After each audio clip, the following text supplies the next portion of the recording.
Вряд ли в Татарстане найдется кто-то, кто бы не знал название этого строения. Верно, речь о Спасской башне. Но вот мало кому известно, что это не единственный архитектурный памятник в Казани с таким названием.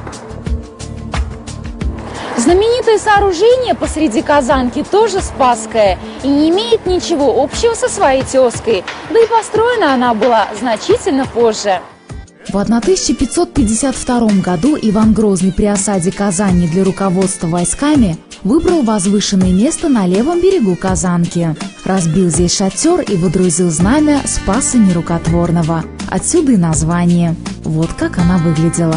Спустя годы шатер превратился в братскую могилу для русских воинов. Говорят, что здесь до сих пор можно увидеть их останки. В 1823 по проекту архитектора Алферова здесь была построена и освящена церковь-памятник, которая и по сей день носит название «Спасская часовня».